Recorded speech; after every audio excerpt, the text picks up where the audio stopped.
بسم الله الرحمن الرحيم أبني سلام يا دمانتين مال ولا جوكتان ولكن مبارك هادي ودين لسو دوادا حلقة كوريسي حنكا hadlay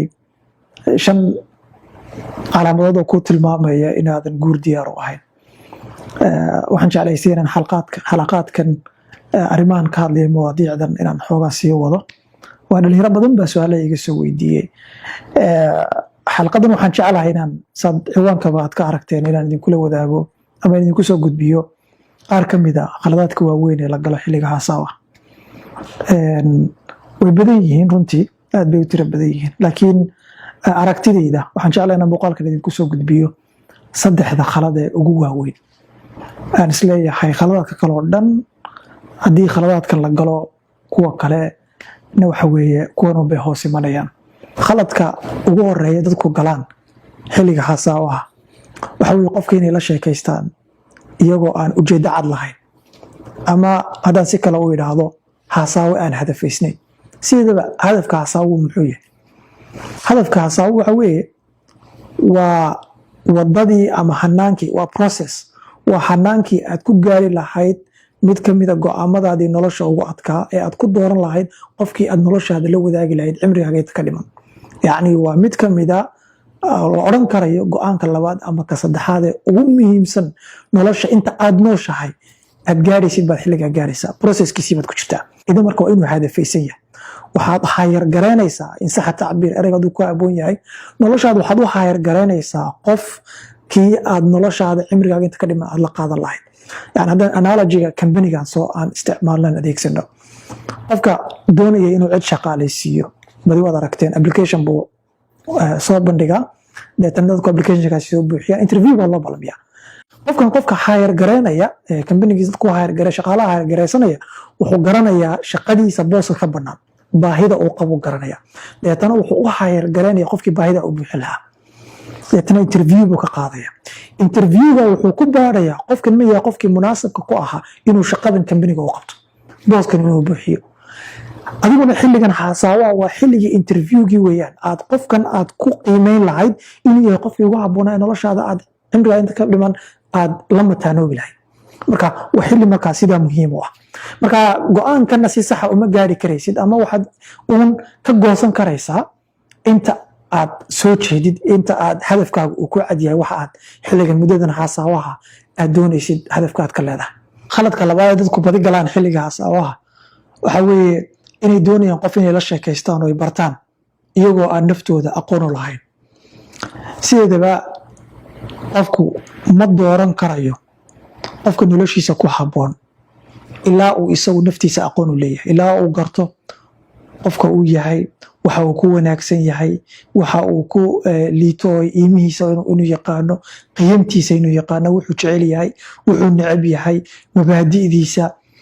lifestyle-ka uu doonaya inuu ku noolaado yoolasha uu ka leeyahay nolosha iyo hadaafta uu nolosha ka leeyahay arrimahaasoo dhan ilaa uu garto iyo qaybaha dabcigiisa inta leh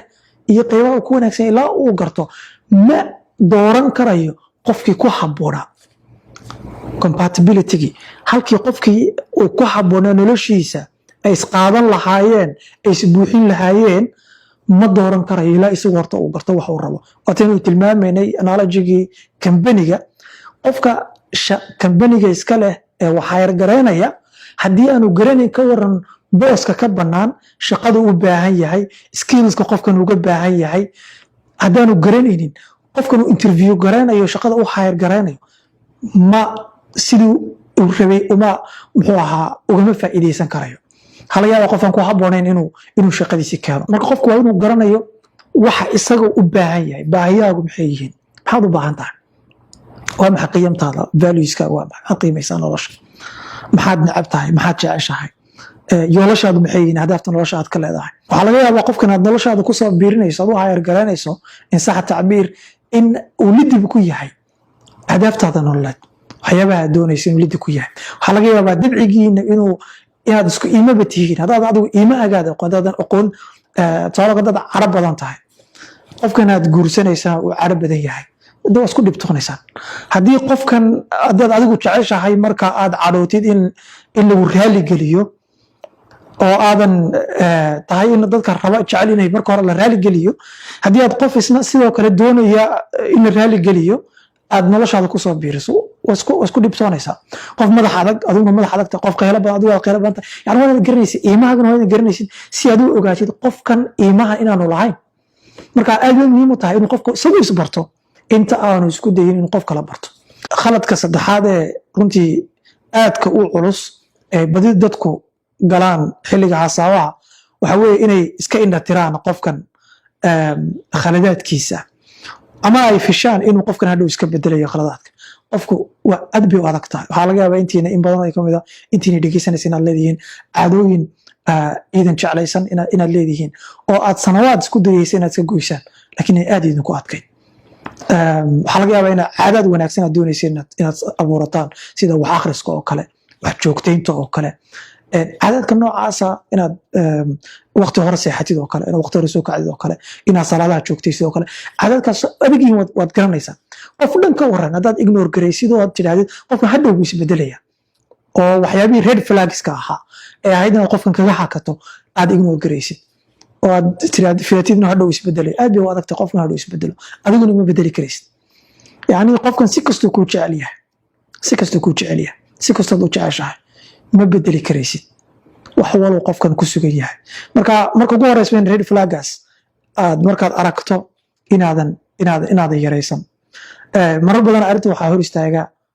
jacaylka degdega oo qofkan u qaado qofkan jacaylku waa dabiici waa dareen aadan celin karayn waa run qalbiga wax ku dooro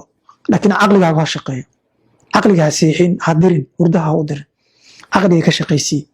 si raashinala qofkan u eg khaladaadkiisa eg badi dadku waxaa laga yaabaa inay qofku markay jeclaystaanba inay isa siiyaan iyadoo laftirkeeda way keentaa qofka markaad isa siisid oo si xad dhaafa aad u jeclaatid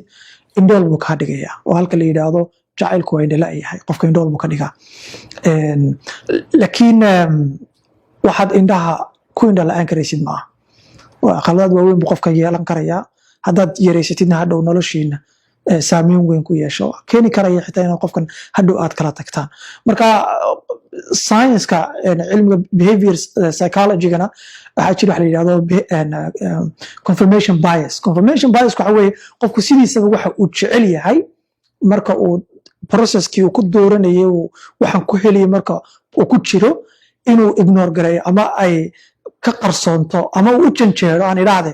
inuu waxa qofkan uu ku wanaagsan yahay inuu raadiyo tusaale kale gaari baad doonaysaa inaad soo iibsato gaarigaa waad jeclaatay inaad soo iibsatid bay kaa go-an tahay waxaa laga yaabaa markaad baadhaysid ood googleka maanta sajgaraynaysid inaad gaarigan muxuu ku fiican yahay laakiin aadan waqti gelin gaarigan muxuu ku xun yahay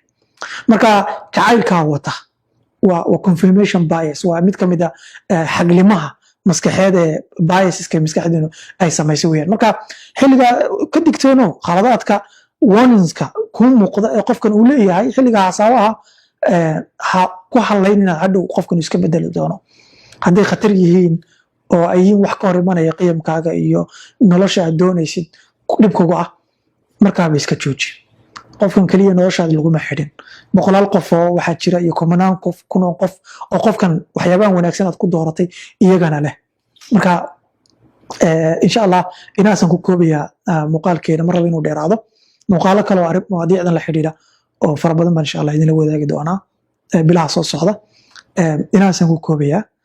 khayrada fara badan baan idin rajeynayaa intiina reeraha leh inuu ilahay reeraha u wanaajiyo intiina kalena inuu ilahay doorashada u wanaajiyo aad baan idin salaamayaa intan baan ku gaajaysan yahay guuli waa weli asalaamu calaykum waraxmat ullaahi wabarakaatu